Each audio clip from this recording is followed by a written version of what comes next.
Ram Jai Jinendra. Welcome to the fifth session of Panchasutra Dhyan. Or we'll start with Mangalacharan. नमो हरियंतारम नमो सिद्धानम नमो आयरियानम नमो वज्जायानम नमो लोये सवसावरम ऐसो पंच नमुकारो सव पाव प्रणासनो मंगलारंच सव्यसिम परमं हवै मंगलम राग द्वेष विजेतारम ज्ञातारम विश्ववस्तु न सख्र पूज्य गिरामेशम तीर्थेशम श्रुतिमानय पन्नगे च सुरेंद्रे च कौशिके पाद संस्कृति निर्विशेष मनस्काय श्रीवीर स्वामिने नमः अज्ञानां तिमिरान्धानां ज्ञानजननीशलाकया नेत्रमुन्मिलितं येन तस्मै श्रीगुरुवे नमः। राम जय जिनेन्द्र। तो पिछले सेशन में हमने अरिहंत भगवान का शरण कैसे ग्रहण करने का उसके बारे में देखा। तो हम ब्रीफली थोड़ा रिवाइज कर लेते हैं। हम लोग समूह शरण में बैठे हुए हैं, भगवान के अष्ट प्रतिहार्य को हम देख रहे हैं, उसका एक भाव चित्र यहाँ पे हम खड़ा कर रहे हैं और भगवान हमको ही देख के उपदेश दे रहे हैं। भगवान ने हमको कहा कि हे जीव, तू अनंत काल से इस संसार में परिभ्रमण कर रहा है। तूने निगोद से लेके आज तक तूने अनेक अनंत दुख सहन किए हैं और तूने मात्र एक ही चीज किया है, वो है दुख सहन करने की साधना। तूने मात्र अकाम निजरा की है। अभी तेरे को मनुष्य भव मिला है। अभी तेरे को जिन शासन, भगवान की वाणी, उच्च उच्च जाति, उच्च कुल, पांच इंद्रियों की पूर्णता, ये सब कुछ तेरे को पुण्य योग प्राप्त हुआ है। अभी तेरे को मात्र एक ही काम करना है कि इस संसार को विच्छेद करना है। फिर भगवान इस संसार को विच्छेद का मार्ग बताते हैं। इस संसार का विच्छेद शुद्ध धर्म की आराधना से होता है, पर शुद्ध धर्म की पाप प्राप्ति पाप कर्म के नाश से होती है। पर पाप कर्म का नाश तथा भव्यता के परिपाक से होता है। तो भगवान हम तो बताते हैं कि तथा भव्यता का परिपाक कैसे करने का, अर्थात अपनी अपनी आत्मा की योग्यता, जो सिद्धि गमन की योग्यता है, उसको परिपाक कैसे करने की। तो भगवान हमको तीन चरण बताते हैं। पहला है चार शरण का स्वीकार, अरिहंत भगवान, सिद्ध भगवान, साधु और धर्म के शरण का स्वीकार। दूसरा है दुष्कृत ग्रहा, हमने ये भव और पूर्व भव में जो भी दुष्कृत किए हैं, जो भी पाप किए, उसकी निंदा और घृणा। और थर्ड है सुकृत अनुमोदना। इस जगत में जहाँ पे भी अच्छी चीज हो रही है, जहाँ पे भी सुकृत हो रहा है, उसको हृदय पूर्वक अनुमोदना करना। तो ये तीन से हमारे तथा भव्यता की परिपाक होती है। अपने अंदर एक ऐसी योग्यता प्राप्त होती है कि हम धर्म आराधना करके, पाप कर्म का क्षय करके, शुद्ध धर्म का आराधना करके मोक्ष की प्राप्ति कर पाए। तो लास्ट क्लास में हमने देखा कि जो प्रथम जो शरण है वो अरिहंत भगवान का शरण है, उसको हमको ग्रहण करना है। तो ये हरिहंत भगवान का शरण जावत जीव के लिए हमको ग्रहण करना है, ऐसा यहाँ पे संकल्प, ऐसा यहाँ पे प्रतिज्ञा की गई है। तो हरिहंत भगवान का शरण क्यों ग्रहण करने का है, तो आचार्य हरिभद्रेश्वरी महाराज साहब सात विशेषण द्वारा इसको बता रहे हैं कि पहले तो अरिहंत कैसे है, वो भगवान है जो समग्र ऐश्वर्य युक्त है, समग्र रूप, समग्र यश, समग्र लक्ष्मी, समग्र धर्म और समग्र प्रयत्न वाले हैं। ऐसे अरिहंत वो भगवान है, इसलिए वो शरण के योग्य है। फिर कैसे है प्रणम तिलोक के नाथ, जो हमारे रक्षण करते हैं, हमको दुर्गति से बचा के सदगति में स्थापित करते हैं, हमारा योगक्षेम करते हैं, ऐसे हरिहंत भगवान को हमको शरण ग्रहण करना है। फिर कैसे अनुत्तर पुण्य संभरा, जिसका पुण्य इस जगत में अद्वितीय है, कोई भी जीव का ऐसा पुण्य ना हो। तीर्थंकर नाम कर्म के उदय से उनका पुण्य दूसरे के कल्याण के लिए होता है।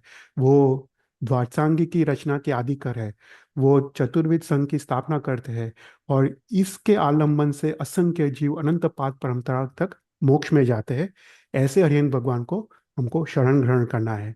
फिर कैसे है जिसके राग द्वेष और मोह संपूर्ण क्षय हो गए हो, इसके कारण वो सत्य वस्तु के प्ररूपक है। ऐसे हरिहंत भगवान को हमको शरण ग्रहण करना है। फिर कैसे है अचिंत्य चिंतामणि, चिंतामणि रत्न तो मात्र ये भव का लौकिक सुख देता है, पर भगवान तो अचिंत्य चिंतामणि है, बिन मांगे बिन विचारे, जो चिंतामणि रत्न न पे दे पाए, ऐसी सदगति, ऐसी मोक्ष की प्राप्ति भगवान कराते हैं, इसलिए भगवान अचिंत्य चिंतामणि समान है। फिर कैसे है, भव जल ही पोहा, इस संसार रूपी समुद्र को पार करने के लिए एक वाहन समान है, उत्कृष्ट आलंबन है, धर्म सारथी। और फिर ऐसे हरिहन भगवान को हमको एकांत शरण ग्रहण करना है, क्योंकि हरिहन भगवान वो सर्वहित करनार है। तो ऐसे हरिहन भगवान का हमने शरण ग्रहण किया। तो ये सेशन में हम दूसरा सिद्ध भगवान का हम शरण को ग्रहण करेंगे। तो सबसे पहले इसका हम सामान्य अर्थ समझ लेते हैं। ताहा पैन जनमरणा अव्यय कम्म कलंका पनट्ट बाहा केवल नान दंसना सिद्धिपुर निवासी निरुवम सुव संगया सव्वहा कयकिच्छा सिद्धा शरणम। तो यहाँ पे तहा मतलब वो पूर्व गाथा के साथ अनुसंधान है। यहाँ पे कहते हैं कि जिस प्रकार से हमने जावत जीव के लिए हरिहन भगवान का शरण ग्रहण किया, उसी प्रकार मैं जावत जीव के लिए सिद्ध भगवान का भी शरण ग्रहण करता हूँ। तो अर्थात एकमात्र हरिहन का शरण नहीं, पर मैं सिद्धों का भी मैं शरण ग्रहण करता हूँ। तो यहाँ पे सिद्ध का शरण क्यों ग्रहण करना है, वो अगेन 7 विशेषणों द्वारा हरिभद्र सूरी महाराज साहब बता रहे हैं। तो सिद्ध भगवान कैसे है, तो कहते हैं पहिर जन्म मरणा, जिसने जन्म जरा और मरण का नाश किया हो। सिद्ध भगवंती ऐसे है, अकेले जीव है जो जन्म जरा और मरण से रहित है। जरा मतलब रोग शोक घड़पण जो आते हैं, वो जन्म के कारण ही आती है। सिद्ध भगवान जन्म नहीं लेते, इसलिए वो जरा और मरण से भी रहित है। ऐसे सिद्ध भगवान को हमको शरण को ग्रहण करना है। फिर कैसे है, अव्यय कम्म कलंका, वो सभी कर्म से रहित है। जन्म जरा मरण का बीज जो है, जन्म का जो बीज है वो है कर्म। कर्म के कारण ही जीव को जन्म लेना पड़ता है, इस संसार में परिभ्रमण करना पड़ता है। यहाँ पे कर्म को कलंक की उपमा दी है, अर्थात सिद्ध भगवान अकलंकित है, हम लोग कलंकित है। हम लोग कर्म के वजह से इस चार गति संसार में परिभ्रमण करते हैं। जन्म जरा मरण का तो दुख आता है, उसके साथ संयोग वियोग आदि उपद्रव आदि अनेक प्रकार के दुख हमको सहन करने पड़ते हैं। तो आज हम सिद्ध भगवान का शरण को ग्रहण करते हैं। उसके कारण हम सिद्ध भगवान से हम मांगते हैं कि मेरे सभी कर्म का नाश करो, मेरे अशुभ कर्म का नाश करो, जो शुभ कर्म है, पुण्यानुबंधी पुण्य कर्म है, उसकी वृद्धि करो कि मुझे उत्तरोत्तर मोक्ष की प्राप्ति हो। ऐसा करके हमको सिद्ध भगवान का यहाँ पे शरण को ग्रहण करना है। फिर तीसरा विशेषण कहते हैं, वो कैसे है, पनट्ट वाह बहा, सभी पीड़ाओं से रहित। अर्थात सिद्ध भगवान अशरीरी है। सभी पीड़ा मन और शरीर के कारण होती है। सिद्ध भगवान को नहीं मन है, नहीं शरीर है, उनको कर्म नहीं है, इसलिए वो मन और शरीर से रहित है। इसलिए उनको सभी प्रकार के आदि व्याधि उपाधि से रहित है, सभी प्रकार की पीड़ा से रहित है। यहाँ पे हरिभद्र श्री महाराज कहते हैं कि आनंद की अनुभूति के लिए मन और शरीर की जरूरत नहीं है, आनंद तो आत्मा का गुण है। ऐसे सिद्ध भगवान का हमको शरण ग्रहण करना है। फिर यहाँ पे सिद्ध भगवान का स्वरूप बता रहे हैं। सिद्ध भगवान कैसे है, केवल दान दंसरम, वो सर्वज्ञ है, सर्वदर्शी है। ज्ञान और दर्शन वो आत्मा का उपयोग है। जो 5 प्रकार के उपयोग है, ज्ञान दर्शन चारित्र तप और वीर्य, उसमें ज्ञान और दर्शन वो आत्मा का उपयोग है। ज्ञान उपयोग को साकार उपयोग कहते हैं, दर्शन उपयोग को निराकार उपयोग कहते हैं। तो सिद्ध भगवान कैसे है, केवल सर्वज्ञ और सर्वदर्शी। सर्व मतलब संपूर्ण, वो इस जगत में सर्व काल के सर्व द्रव्य के सर्व पर्याय के सभी गुण धर्मों को एक ही समय में वो जानते हैं, एक ही समय में वो देखते हैं। अर्थात वो सर्वज्ञ है और सर्वदर्शी है। ऐसे सिद्ध भगवान को हमको शरण ग्रहण करना है। फिर कैसे है, सिद्धपुर निवासी। यहाँ पे बताया है कि सिद्ध भगवान कहाँ पे रहते हैं, कहाँ पे निवास करते हैं। तो सिद्ध शिला के ऊपर, जो 45 लाख योजन की सिद्ध शिला है, उसके 1 योजन ऊपर लोक का अंत है, वहां पे सिद्ध भगवान निवास करते हैं। जिस समय आत्मा का मोक्ष होता है, उसी समय आत्मा धनुष्य के निकले के बाण की तरह एक ही समय में वो लोक के अंत में पहुंच जाता है, क्योंकि वो ऊर्ध्व गति वो आत्मा का स्वभाव है। लोक के अंत के बाद नहीं धर्मास्तिका है, नहीं अधर्मास्तिका है, इसलिए वो आगे ऊपर जाते नहीं है, पर लोक के अंत में वो स्थिर होते हैं। तो यहाँ पे द्रव्य से बताया है कि सिद्ध भगवान कहाँ पे स्थिर है, तो सिद्धपुर निवासी है। ऐसे सिद्ध भगवान को हम शरण ग्रहण करते हैं। फिर कहते हैं सिद्ध भगवान कैसे है, निरुवम सुअसंगया, उनका सुख उपमा रहित है।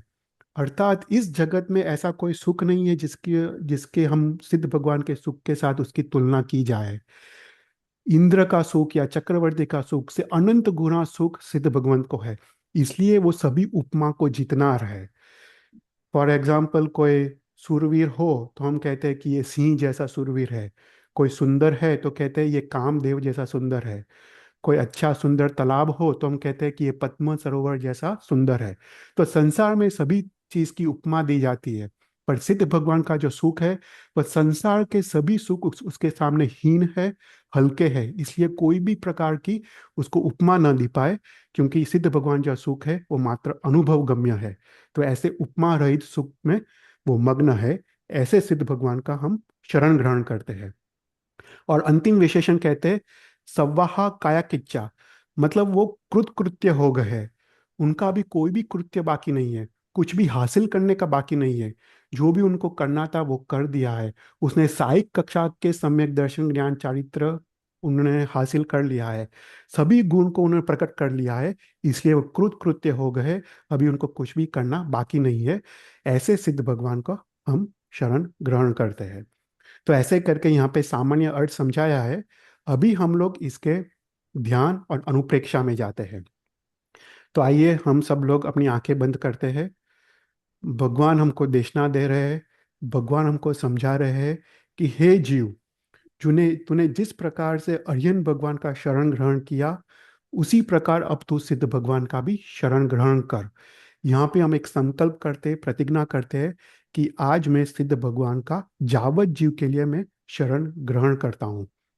क्योंकि सिद्ध भगवान के शरण ग्रहण करने से हमको सिद्ध भगवान के स्वरूप का हमको ख्याल आता है। सिद्ध भगवान का जो वास्तविक स्वरूप है, वही मूलभूत मेरा भी स्वरूप है। उनके गुणों को जान के, उनके आनंद घन अवस्था को जान के अपने अंदर एक उल्लास पैदा होता है। अपने अंदर एक वीर्योल्लास पैदा होता है कि हमको भी ऐसा सुख कभी ना कभी प्राप्त होगा। तो इसके लिए हम पुरुषार्थ करेंगे। तो ऐसा करके हम सिद्ध भगवान का यहाँ पे जावत जीव के लिए शरण ग्रहण करते हैं। तो सिद्ध भगवान जन्म, जरा और मरण से रहित है। अकेले मात्र इस संसार में सिद्ध भगवंत है जो इस संसार में जन्म नहीं लेते। वो सभी प्रकार के जरा, सभी प्रकार से मरण से वो रहित है। सिद्ध भगवान का जो शरण ग्रहण करता है, उसको तीन प्रकार के फल की प्राप्ति होती है। उसको जीवन में बाह्य और आंतरिक आपत्तियों का नाश होता है। बाह्य जो आपत्ति है, रोग शोक चिंता, उसका नाश होता है। जो आंतरिक आपत्ति है, राग द्वेष अहंकार कषाय, उसका भी नाश होता है। दूसरा फल है कि उसके शक्ति का प्रादुर्भाव होता है। उसको जो धर्म क्रिया धर्म का अनुष्ठान करता है, उसमें अभी वीर्योल्लास प्रकट होता है। ये सिद्ध भगवान के शरण का प्रताप है।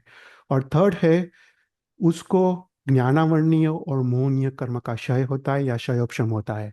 तो ऐसे जो इस जगत में सर्वोत्तम जीव है, ऐसे सिद्ध भगवान का शरण ग्रहण करने से हमको जो उत्तम चीज है, जो धर्म सामग्री है, वो सहज रूप से हमको प्राप्त होती है।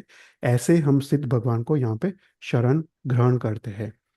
फिर सिद्ध भगवान सभी प्रकार के कर्म से रहित है। कर्म को यहाँ पे कलंक की उपमा दी है। हम सभी जीव कलंकित है, सिद्ध भगवान अकलंकित है। जब हम ऐसा जानते हैं कि सिद्ध भगवान अकलंकित है, हमको उनके प्रति भक्ति भाव बहुमान भाव बढ़ता है। हमको भी अपने कर्म नाश करने में एक उत्साह और वीर्योल्लास प्रकट होता है। इस संसार में जो भी जीव है, वो कर्म के कारण परिभ्रमण करता है और अनंत प्रकार के दुखों को वो सहन करता है। इंद्र हो या चक्रवर्ती हो, वो भी कर्म से कलंकित है। उसकी जो अवस्था है, वो भी वास्तविक अवस्था नहीं है। जो कर्म रहित अवस्था है, वही अपनी मूलभूत और वही अपनी वास्तविक अवस्था है। तो यहाँ पे हमको अनुप्रेक्षा करनी है कि सिद्ध भगवान ने कौन से कर्म का नाश किया और कौन से गुण को उत्पन्न किया। सबसे पहले सिद्ध भगवान ने ज्ञानावरणीय कर्म को नाश किया। उसके कारण उनको लोकालोक प्रकाशक सर्वज्ञता प्राप्त हुई, जिसके कारण वो सब अनंत काल के अनंत द्रव्य के अनंत गुण और पर्याय को वो जानने वाले हुए। फिर उसके बाद उन्होंने दर्शनावरणीय कर्म का नाश किया, जिसके कारण उनको वो केवल दर्शी बने।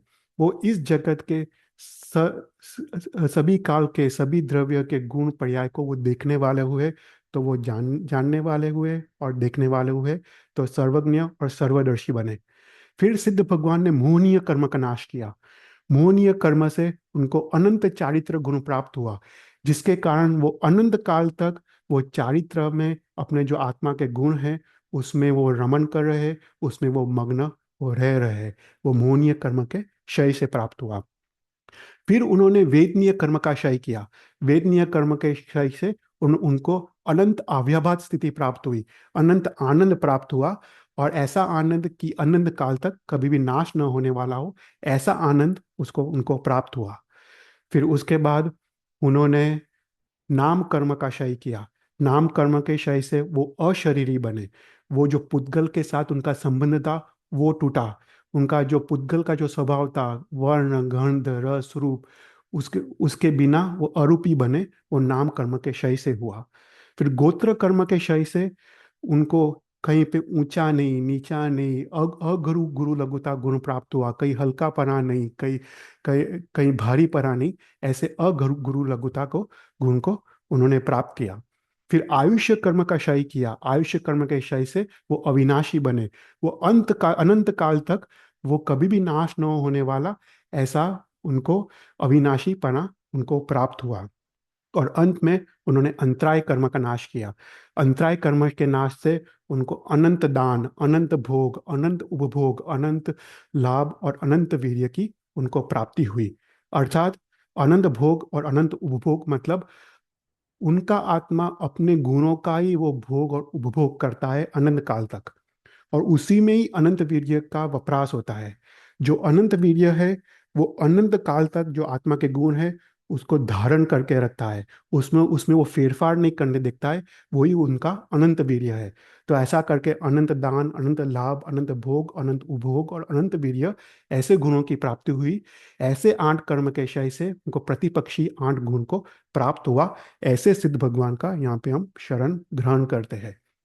फिर सिद्ध भगवान कैसे हैं? सभी पीड़ाओं से रहित है, क्योंकि वो अशरीरी है। उन्होंने सभी अबाधा है, सभी जो बंधन है, सभी उपद्रव है, वो शरीर के कारण ही आते हैं, मन के कारण ही आते हैं। वो सभी को उन्होंने नाश किया। फिर सिद्ध भगवान कैसे हैं? केवल ज्ञान और केवल दर्शन। यहाँ पे हमको केवल ज्ञान क्या है और केवल दर्शन क्या है, उसके हमको अनुप्रेक्षा में जाना है। नमोस्तुरम स्तोत्र में यहाँ पे लिखा है, अप्रतिहत वर नारा दंसन धरणम। ये केवल दर्शन और केवल ज्ञान और केवल दर्शन कैसा है? अप्रतिहत, मतलब कभी भी नाश न होने वाला। वर मतलब श्रेष्ठ, तो कभी भी नाश न होने वाला और श्रेष्ठ ऐसा केवल दर्शन, केवल ज्ञान और केवल दर्शन जिन्होंने प्राप्त किया। जो केवल ज्ञान है वो अपने आत्मा का साकार उपयोग है, और केवल दर्शन है वो अपने आत्मा का निराकार उपयोग है। कोई भी पदार्थ है इस संसार में, उसके 2 गुण धर्म होते हैं। एक विशेष गुण धर्म और दूसरा सामान्य गुण धर्म। फॉर एग्जाम्पल एक कुंभ है। कुंभ को कुंभ की तरह पहचानना वो सामान्य उपयोग है। पर ये कुंभ, ये माटी का है, ये कलर का है, इसने बनाया है, ये वस्तु उसमें स्टोर की जाती है, ये गांव का है, वो सब उसके विशेष गुणधर्म है। तो केवल ज्ञान में पदार्थ के विशेष गुण धर्मों का बोध होता है। केवल दर्शन में पदार्थ के सामान्य गुण धर्म का बोध होता है। केवल ज्ञान अर्थात पदार्थ को अलग अलग देखना वो केवल ज्ञान है। पदार्थ को एक समान देखना वो केवल दर्शन है। फॉर एग्जाम्पल, एक माटी का घड़ा है, माटी का प्याला है, माटी की चमची है, माटी का वैसल है। ये चारों चार को माटी के रूप में देखना वो केवल दर्शन है। और चारों चार को प्याला, घड़ा, वैसल आदि अलग अलग देखना वो केवल ज्ञान है। जो सिद्ध भगवान को केवल ज्ञान और केवल दर्शन होता है, प्रथम समय में उनको केवल ज्ञान होता है, दूसरे समय में केवल दर्शन होता है। जो छद्मवेश जीव है अपने जैसे, उनको प्रथम अंतर्मुहूर्त में केवल दर्शन होता है, फिर अंतर्मुहूर्त के बाद उनको केवल ज्ञान होता है। पर सिद्ध भगवान को उल्टा होता है। प्रथम समय उनको केवल ज्ञान होता है, दूसरे समय केवल दर्शन होता है। यहाँ पे समझना है कि इस पदार्थ के जो गुण धर्म है, सामान्य और विशेष, वो एकांत से सामान्य और विशेष नहीं है। जो सामान्य है वो विशेष बन जाते हैं, विशेष है वो सामान्य बन जाते हैं। जैसे माटी है, माटी एक तरह से सामान्य है, पर पृथ्वी की अपेक्षा से वो विशेष है। पृथ्वी में माटी है, कांकरा है, पत्थर है, तो पृथ्वी की अपेक्षा से माटी विशेष हो गया। इसका अर्थ यह है कि सामान्य और विशेष वो कंटिन्यूअसली बदलते रहते हैं। भगवान को जब केवल दर्शन होता है, वो सामान्य और विशेष हर एक गुण धर्म को जान लेते हैं। भगवान को केवल ज्ञान होता है, सामान्य और विशेष हर एक गुण धर्म को वो जान लेते हैं। तो केवल पहले समय में केवल दर्शन में सब कुछ का ज्ञान हो जाता है, सब कुछ उनको दिखाई देता है। दूसरे समय केवल ज्ञान में वापस सब कुछ उनको दिखाई देता है, और एक एक समय के अंतर में केवल ज्ञान और केवल दर्शन होता है। ऐसे सिद्ध भगवान को हमको शरण ग्रहण करना है। फिर कैसे सिद्ध भगवान कैसे है? सिद्धपुर निवासी। यहाँ पे द्रव्य से सिद्ध भगवान कहाँ पे निवास करते हैं, वो बात बताई है। द्रव्य से अनुत्तर विमान के 12 योजन ऊपर 45 लाख योजन वाला सिद्ध शिला है। उसके एक एक एक योजन ऊपर लोक का अंत है। जिस समय कोई भी सिद्ध जीव मोक्ष में जाता है, उसी समय एक ही समय में धनुष की निकले के बाण की तरह ऊर्ध्व गति करता है आत्मा, और एक ही समय में वो लोक के अंत में वो पहुंच जाता है। तो द्रव्य से सिद्ध भगवान लोक के अंत में विराजमान है, पर निश्चय से आत्मा तो अपने आत्मा में ही निवास करता है। आत्मा अपने आत्मा के गुणों का ही भोगता है, तो निश्चय से तो आत्मा आत्मा में ही रहना है। तो यहाँ पे नमोत्तरम स्तोत्र में अद्भुत बात की है। ये सिद्ध सिद्ध क्षेत्र कैसा है? तो 7 विशेषणों द्वारा नमोत्तरम स्तोत्र में बताया है। शिव मयल मरु मनंत मक्खय मुवाबाद मपुनराविति सिद्धि गति नाम ध्यम तारम संपत्तारम। ये जो सिद्धि गति नाम का जो क्षेत्र है, वो सिद्ध भगवान ने सम्यक प्रकार से प्राप्त हुआ है। संपत्ताराम मतलब सम्यक प्रकार से उन्होंने प्राप्त किया है, अर्थात उन्होंने कर्म का क्षय करके, उन्होंने आत्मा के गुणों की वृद्धि करके उन्होंने सिद्ध गति को प्राप्त किया है। इसका कहने का अर्थ ऐसा है कि एकींद्रिय जीव भी सिद्ध गति में उत्पन्न होते हैं, पर उन्होंने सिद्ध गति को सम्यक रूप से प्राप्त नहीं किया है। उनको अभी भी कर्म है, अभी भी उपद्रव है।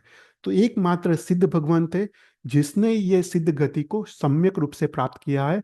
उस उन्होंने गुण श्रेणी पे चढ़ के उन्होंने सिद्ध गति को प्राप्त किया है।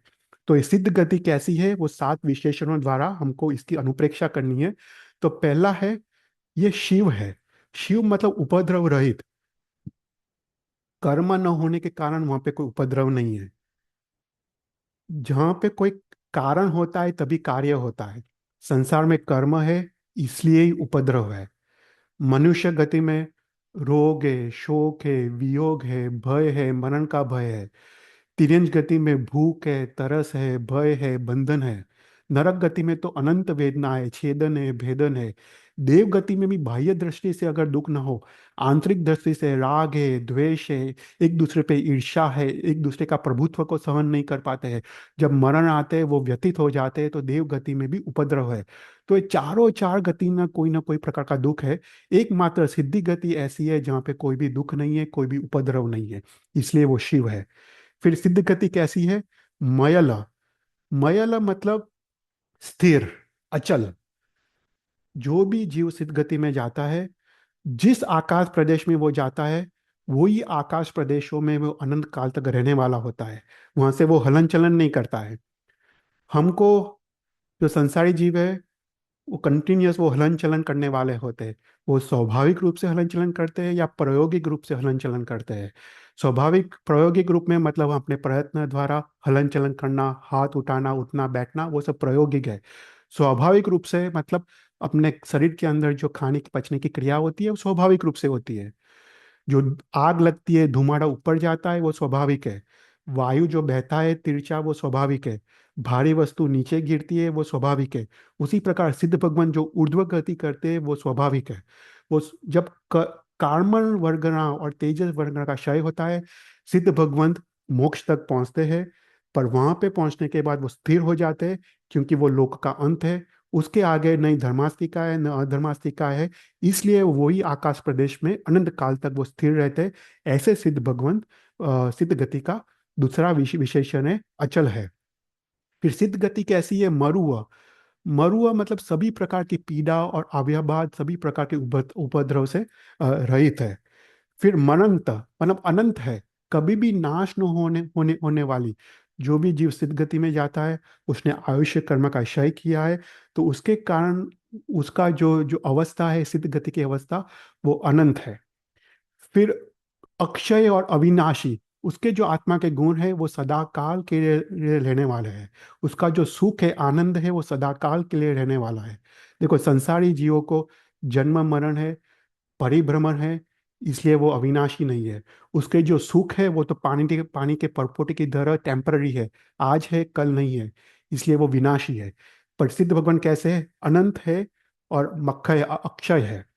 फिर मौवा बाह, मतलब सभी प्रकार के व्याघात से रहित है। अपना तो शरीर है, उसको रोग आता है, हमको एक्सीडेंट होता है, हम मर जाते हैं। सिद्ध भगवान को शरीर और मन नहीं है, इसलिए सभी प्रकार के व्याघात से रहित है। और कैसे है? पुनरावृत्ति, मतलब कभी भी पुनरावर्तन नहीं होने वाला है, अर्थात वो कभी भी वापस संसार में न नहीं आने वाले हैं। एक बार वो पहुंच गए, कृतकृत्य हो गए, अभी उनको संसार में आने का कोई प्रयोजन नहीं है, कोई कारण नहीं है, और कारण के बिना कार्य होता नहीं है। इसलिए वो अनंत काल तक वो सिद्ध गति में रहने वाले हैं। ऐसे 7 विशेषण वाला सिद्ध गति को हमको सिद्ध भगवान को जो सिद्ध गति में निवास करते, ऐसा मैं शरण ग्रहण करता हूँ। फिर कहते हैं, कैसे है? निरुवम सुख, ऐसा सुख जो किसी संसार में कोई भी सुख के साथ उसकी कंपैरिजन नहीं कर सकते, कोई उपमा नहीं दे सकते। क्योंकि सिद्ध भगवान का सुख कैसा है? वो मात्र अनुभव गम्य है, शब्दों से उसका वर्णन नहीं कर सकते हैं, कोई भी प्रकार से उसको कंपैरिजन नहीं कर सकते, मात्र अनुभव गम्य है। ऐसा आनंद सुख के भोक्ता, ऐसे सिद्ध भगवान का मैं शरण को ग्रहण करता हूँ। और कैसे है? कृत कृत्य हो गए, अभी उनके सभी गुण शायद कक्षा के प्रकट हो गए हैं, अभी उनको और कुछ करने का बाकी नहीं रहा है। जबकि हम कैसे हैं? हमको इच्छा है, हमको अपूर्णता है, अधूरा से, उसके कारण इच्छा है, और उसके कारण हम प्रवृत्ति करते हैं। हम प्रवृत्ति तो करते हैं, प्रवृत्ति पूर्ण भी करते हैं, पर राग की वृत्ति, द्वेष की वृत्ति, लोभ की वृत्ति के कारण वो प्रवृत्ति खत्म नहीं होती। वापस हम दूसरी प्रवृत्ति करने लगते हैं, कषाय के कारण दूसरी प्रवृत्ति करने लगते हैं। हमारे संसार में कभी भी प्रवृत्ति खत्म नहीं होती, क्योंकि अधूरा से, इसके कारण अपनी इच्छाएं है। पर सिद्ध भगवान कैसे है? उन्होंने सब, वो पूर्ण है, वो अभी सभी, उसने जो भी हासिल करना था वो हासिल कर दिया है, इसलिए वो कृतकृत्य है। ऐसे सिद्ध भगवान को मैं शरण ग्रहण करता हूँ। तो ऐसे हमको सिद्ध भगवान के अनुप्रेक्षा में जाना है और उनके शरण को ग्रहण करना है।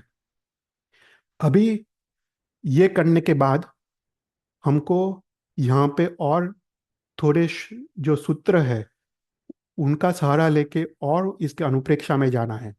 तो सबसे पहले जो सूत्र मुझे याद आता है, वो कौन सा सूत्र है? जो सिद्ध भगवान का सूत्र है, सिद्धानम बुद्धानम स्तोत्र, राइट? वो पूरा सिद्ध भगवान का स्तोत्र है।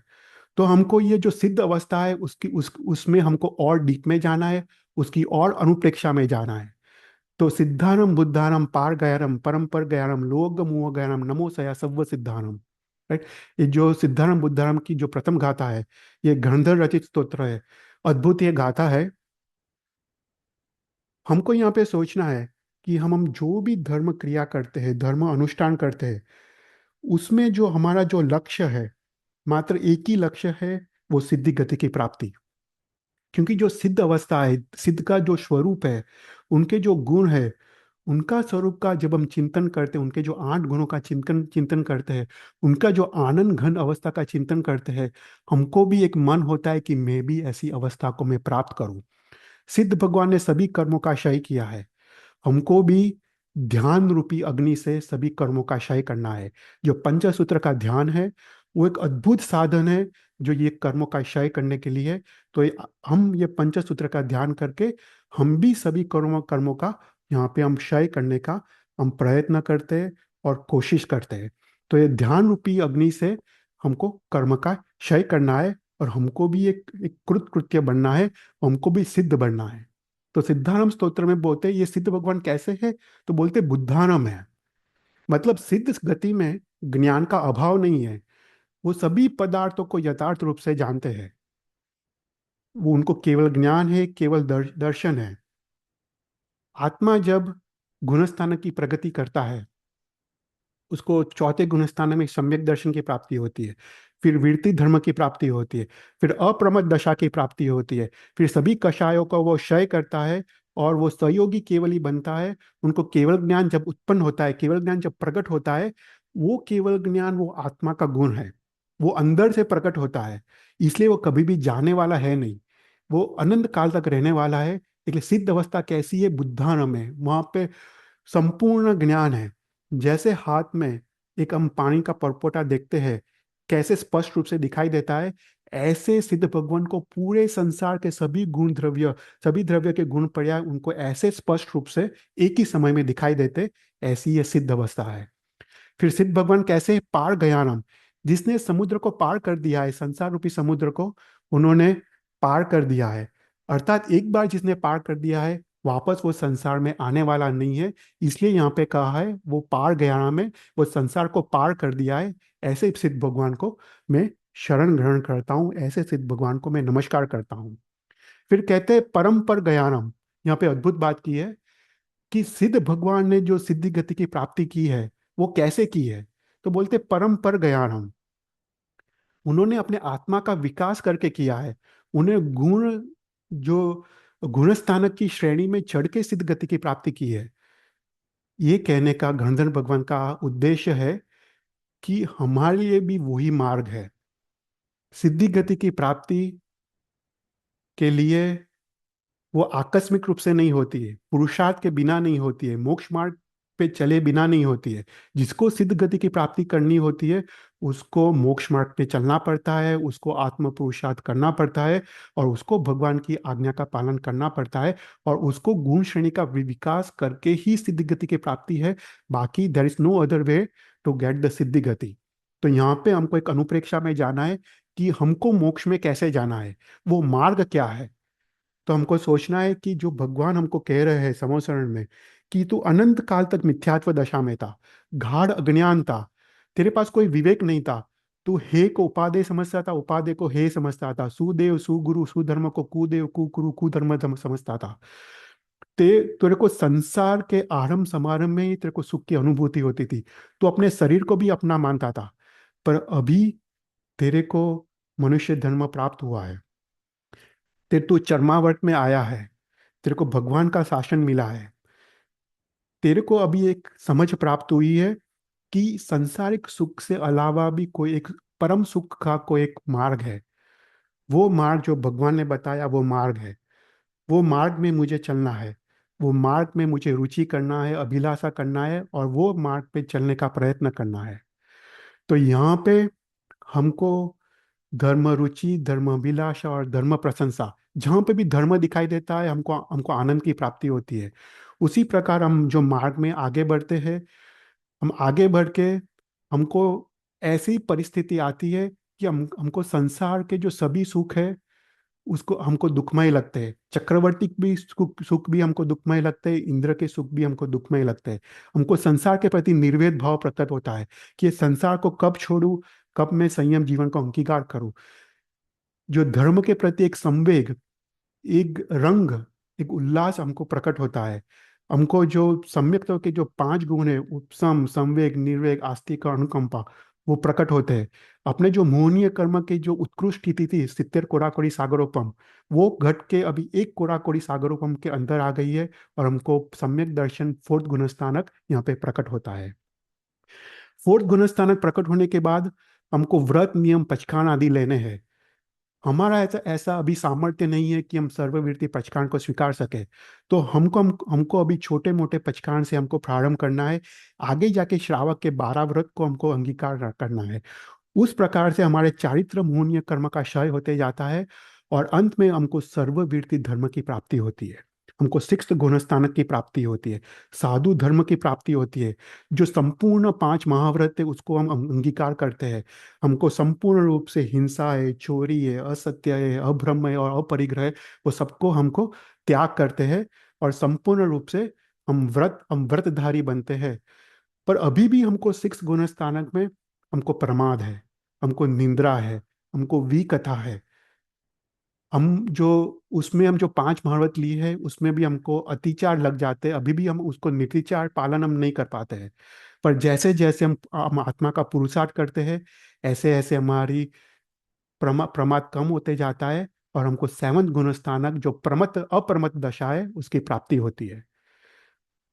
ये काल में सेवंथ गुण स्थानक तक हम मैक्सिमम पहुंच पाते हैं, अप्रमत दशा तक। पर ये अप्रमत दशा कैसी है, मात्र एक अंतर मुहूर्त तक की टिकती है। वापस हम सिक्स में पहुंच जाते हैं, कभी हम फिफ्थ या फोर्थ में भी पहुंच जाते हैं, पर वापस हम फिफ्थ सिक्स सेवन्थ में हम आरूढ़ होते हैं। तो साधु भगवंत जो निर्तिचार पालन की कोशिश करते हैं, वो सिक्स और सेवन्थ के बीच कंटिन्यूस वो आते जाते रहते हैं। पर भगवान की कृपा से हमको ऐसा भव मिले, हमको ऐसा जन्म मिले महाविद्य क्षेत्र में, कि हम और आगे बढ़ पाए, हम शपथ श्रेणी हम मान पाए, हम अपने अंदर एक सामर्थ्य योग प्रकट कर पाए, जिसके कारण हम क्रोध मान माया लोभ का संपूर्ण रूप से क्षय कर पाए। तो एट गुण स्थानक, नाइन्थ गुण स्थानक और 10th गुण स्थानक, ये तीन गुण स्थानक में कषायों का क्षय होता है। पहले क्रोध का क्षय होता है, फिर मान का क्षय होता है, माया का क्षय होता है, और 10th गुण स्थानक में लोभ का क्षय होता है। तो ये पूरी प्रक्रिया मात्र अंतर्मुहूर्त में होती है।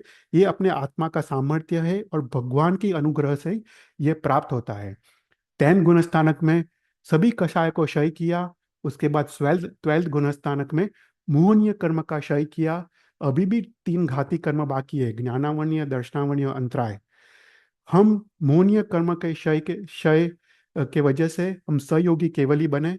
उसके बाद हमने बाकी के तीन घाती कर्म का क्षय किया, और हम 13th गुण स्थानक में हमको केवल ज्ञान प्राप्त हुआ। उसके बाद 14th गुण स्थानक पे हमको शैलेशीकरण की प्रक्रिया करनी है। बाकी जो रिमेनिंग चार अघाती कर्म है, नाम कर्म, गोत्र कर्म, आयुष्य कर्म, वेदनीय कर्म, उसका भी हमको क्षय करना है। हम शैलेशीकरण की अवस्था से हम ये सभी कर्म का क्षय करके हमको अंत में सिद्धि गति की प्राप्ति होती है। तो जो भी जीव मोक्ष में जाता है, यही प्रक्रिया से वो मोक्ष में जाता है। वो आत्मा के क्रमिक विकास से ही मोक्ष में जाता है। इसलिए भगवान ने यहाँ पे मार्ग बताया है, परम पर गयानम। और ये कैसी है, लुअग मुअ गयानम, अर्थात लोक के अंत में वो विराजमान है, लोक के अंत में वो स्थायी है। ऐसे सिद्ध भगवान का मैं शरण ग्रहण करता हूँ। तो यहाँ पे सिद्धारंभ बुद्धारंभ की एक गाथा है, और दूसरी गाथा का जब मैं आलम्बन लेता हूँ, वो लोकगस की लास्ट गाथा, चंदे से निमलरा आयचे सोयम पाय सहरा सागर और गंभीरा सिद्धा सिद्धि मोमनी संतु।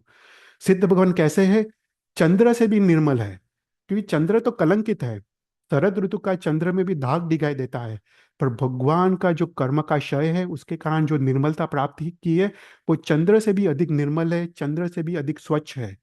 फिर आइचे स्वयं पयासरा, सिद्ध भगवान का केवल ज्ञान केवल दर्शन कैसा है, लोकालोक प्रकाशक है, 14 राजलोक को संपूर्ण प्रकाशित करता है। पर सूर्य कैसा है, मात्र पृथ्वी को प्रकाशित करता है। तो जो सूर्य से भी अधिक तेजस्वी उनका केवल ज्ञान है। सागर और गंभीरा, सागर से भी अधिक गंभीर, जो सबसे बड़ा सागर है, सबसे विशाल सागर है, स्वयंभू रमण समुद्र, उसकी गंभीरता से भी अनंत गुणी गुणी गंभीरता भगवान में। गंभीरता मतलब क्या, उनकी आनंद घन अवस्था, उनका जो आत्मा का जो आनंद है, जो सुख है, जो आनंद घन अवस्था है, वो सागर से भी अधिक है। और ऐसे सिद्ध भगवान को हम यहाँ पे शरण ग्रहण करते हैं। हम कहते हैं, क्या कहते हैं, सिद्धा सिद्धि ममनि संतु, हे सिद्ध भगवान, तुम भी मेरे कर्म को नाश करो, तुम भी मुझे कृतकृत्य बनाओ, कि मैं सिद्धि गति की प्राप्ति करूं। तो ऐसा करके हम सिद्ध भगवान का शरण को ग्रहण करते हैं।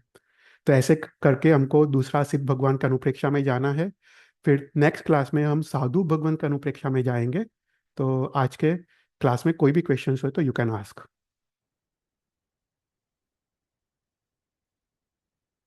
Any questions?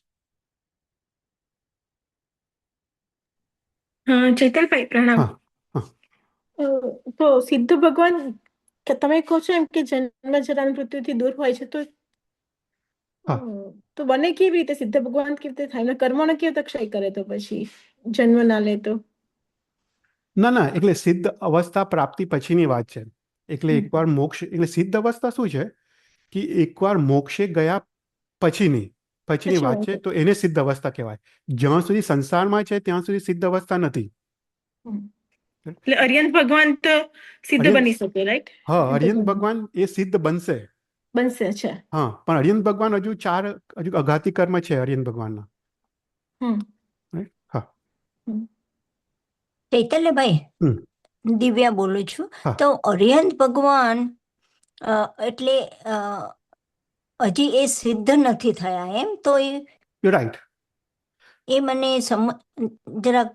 એટલે અરિહંત ને સિદ્ધ બંને અલગ અવસ્થા છે.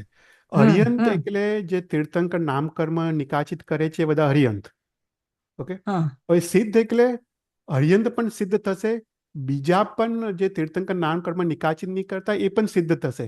જે રીતે ગંધર્વ ભગવંતો પણ સિદ્ધ થાય, સામાન્ય કેવલીઓ પણ સિદ્ધ થાય. अंते तो बधाए सिद्ध थवानु है। अरियन भगवान को भी सिद्ध होना है, जो सामान्य केवली है उनको भी सिद्ध होना है। सबका मार्ग मार्ग मार्ग तो सेम ही है, पर अरियन भगवान किसको कहते हैं? जो तीर्थंकर नाम कर्म जिसने निकाचित किया है, जो तीर्थ की स्थापना करते हैं, जो 24 है इस अवसर्पिणी काल में, वो अरियन भगवान है। बाकी तो सिद्ध तो अनंत है, राइट? તો जैसे પછી हाँ, અરિહંત ભગવાન અત્યારે ક્યાં બિરાજમાન છે? તો અરિહંત જે બધા હોય. अरियंत जो मोक्ष में गए वो सब सिद्ध हो गए हैं। અચ્છા અચ્છા. हाँ, जो मोक्ष में नहीं है द्रव्य से, जो अरियंत भगवान जो महाविद्य क्षेत्र में है, वो सब अभी जैसे अभी वर्तमान में कितने 20 विहारमान तीर्थंकर है, राइट? वो सब अरियंत હમ. भगवान है।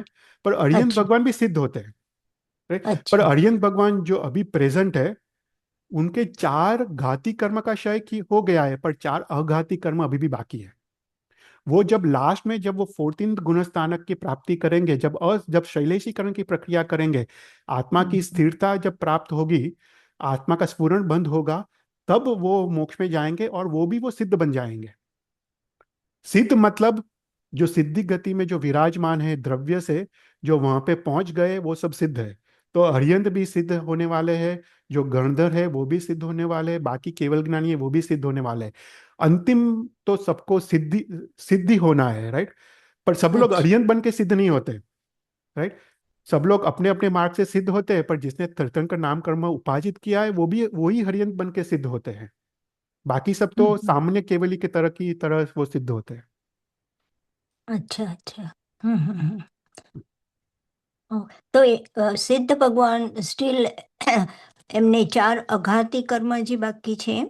ना, सिद्ध कर्म सिद्ध આઈ भगवान મીન तो અરિહંત ભગવાન. हाँ, અરિયન કર્મ અરિયન ભગવાન જે દ્રવ્યથી અહીંયા છે એ લોકોને 4 અઘાતી કર્મ બાકી છે. નામ કર્મ છે, ગોત્ર કર્મ છે, વેદનીય કર્મ છે, અને आयुष्य कर्म છે, ઓ વાવ. राइट? हाँ. फॉर एग्जाम्पल तुम्हें सोचो, भगवान महावीर है। भगवान हाँ. महावीर, हम सपोज 2500 साल पहले हम समरसर में बैठे हैं, राइट? भगवान महावीर के सामने भगवान महावीर को केवल ज्ञान केवल दर्शन है, वो 13 गुणस्थानक में है, राइट? उन्होंने हम्म 4 घाती कर्म का क्षय कर दिया है, जो आत्मा को जो बाधक है वो 4 घाती कर्म का क्षय कर दिया है, सभी गुण को उत्पन्न कर दिया है, हम्म राइट? हम्म. पर उनके 4 अघाती कर्म बाकी है, इसलिए वो संसार में है। आयुष्य ओ कर्म अभी भी रियल? बाकी है। ओ. जब भगवान महावीर जब मोक्ष में गए, तब उन्होंने 4 अघाती कर्म का भी क्षय कर दिया, राइट? फिर वो मोक्ष में गए। जो 14 गुण स्थानक के बाद जब दीपावली के दिन भगवान मोक्ष में गए, राइट, राइट. तब वो 4 अघाती कर्म वो नाश कर लेते हैं और वो सिद्ध बन जाते हैं। पर जब तक भगवान पृथ्वी पे है, हयात है, तब तक वो सिर्फ 4 घाती कर्म का क्षय किया है, 4 अघाती कर्म बाकी है। ओ वाह. सो महावीर भगवान ऑल्सो ही इज नॉट सिद्ध yet. ना ना ना ना ना ना, हाँ. वो तो ऑलरेडी सिद्ध हो गए ना। अच्छा. मैं तो बोल रहा हूँ कि 2500 साल पहले की बात है, हम ओ अगर ओ समुद्र ओ, में अच्छा बैठे हो, अच्छा अच्छा. ओके हम ओके भगवान महावीर ओके की ओके. देशना सुन रहे हो, तब भगवान के श्योर. 4 अघाती कर्म बाकी है। फिर तो ओ वो आई मोक्ष में सी. चलेगा ना गॉट दिवाली के बाद। तो वो तो गॉट इट वो गॉट. तो सभी कर्म का क्षय करके ही मोक्ष में जाते हैं ना। अच्छा अच्छा. हाँ, गॉट इट गॉट पर इट केवल गॉट. ज्ञान की प्राप्ति के लिए 4 अघाती कर्म का क्षय जरूरी नहीं है। केवल ज्ञान की प्राप्ति के लिए 4 घाती कर्म का ही क्षय ही जरूरी है। અચ્છા ઓકે हाँ। ગોટ हाँ। ઇટ. અને તમે જે આગળ આપણને કીધું ને કેવળ દર્શન અને કેવળ જ્ઞાન, हम्म। બરોબર? हम्म। અને યુ સેડ કે તમે કીધું કે કેવળ દર્શન એ તમે કોઈ પણ નિરાકાર પદાર્થ. ઉપયોગ છે, નિરાકાર ઉપયોગ, અને હા. કેવલ જ્ઞાન એ સાકાર ઉપયોગ। એ છે ને, મતલબ સમજાવવા માટે, મતલબ પર ઇન સિમ્પલ પ્રિન્સિપલ્સ, કેવલ દર્શન એટલે પદાર્થોના સામાન્ય ગુણધર્મને જાણવાની શક્તિ, અને કેવલ જ્ઞાન એટલે પદાર્થોના વિશેષ ગુણધર્મ જાણવાની શક્તિ। અચ્છા હા, ઓકે. પદાર્થમાં બંને ગુણધર્મ હોય, રાઈટ? એક હા. પેન છે, તો પેનને પેન રૂપે જોવું એ કેવલ દર્શન. પણ એ પેન આ કલરની છે, આ ઇંક છે, આ કંપનીની છે, એ કેવલ જ્ઞાન. Oh, I see. જે વિશેષ ગુણધર્મ બધા ખબર પડે એ કેવલ જ્ઞાન, પણ સામાન્ય ગુણધર્મ ખબર પડે એ કેવલ દર્શન. Okay. All right. Got it. Now I understand. Thank you. Chaitarbhai, Thank you. હા, કોઈ Thank you, ક્વેશ્ચન? Chetan. હા, બોલો.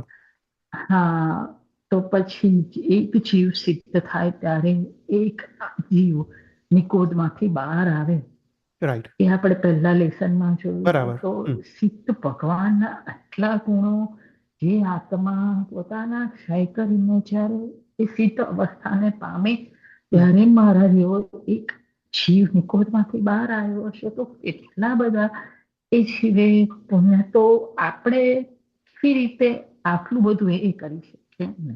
ના ના, ડેફિનેટલી એ વાત 100% સાચી છે. એમનો ઉપકાર છે, આપણા પર અનંત ઉપકાર છે કે એ કોઈ જીવે એવો પુરુષાર્થ કર્યો હશે, જે મોક્ષે ગયા હશે, એના કારણે આપણે નિગોદમાંથી બહાર આવ્યા. એટલે આપણે પણ માત્ર એક જ પુરુષાર્થ કરવાનો છે કે આપણે પણ એવો પુરુષાર્થ કરીએ તો કોઈ બીજો જીવ નિગોદમાંથી બહાર આવે. એટલે સિદ્ધ ભગવાન, અર્યંત ભગવાનનો આપણા પર અનંત ઉપકાર છે. સાચી વાત છે.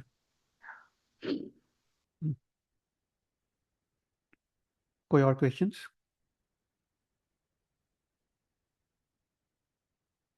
ठीक है, अगर कोई क्वेश्चन नहीं हो तो हम ચેતરભાઈ, हाँ.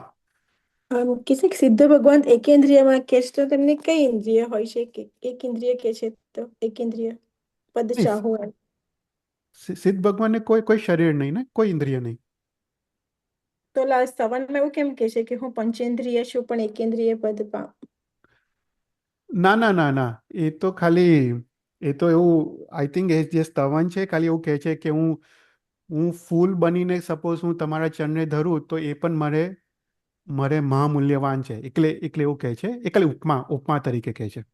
ચાલો, હું પંચેન્દ્રિય છું પણ ચાહો એકેન્દ્રિય પદ હા ધરવા.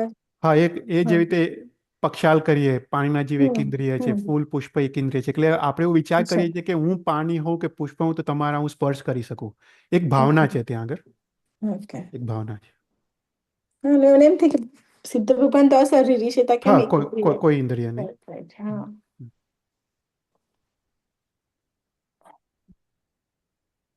સારું. पर कोई ખૂબ ખૂબ क्वेश्चन? અનુમોદના. ખોટું एक મને एक બંધ नौकार કરી. गिन के, नमो હમ. हरियंतारम नमो सिद्धारम नमो हरियम नमो ज्याम नमले सहस्रम ऐसो पंचन मुक्कारो सव पापणासनो मंगलांच सोसिम मंगलम जी नागना विरुद्ध बोलाय तो इच्छा में. Thank you everyone. Thank you. ચાલો thank you Thank Chaitarbhai. you. Thank you very much, Chetanbhai. બહુ Thank you. સરસ. ચેતરભાઈ, ખૂબ ખૂબ અનુમોદના. થેન્ક બહુ યુ ચેતર. સરસ. Thank you.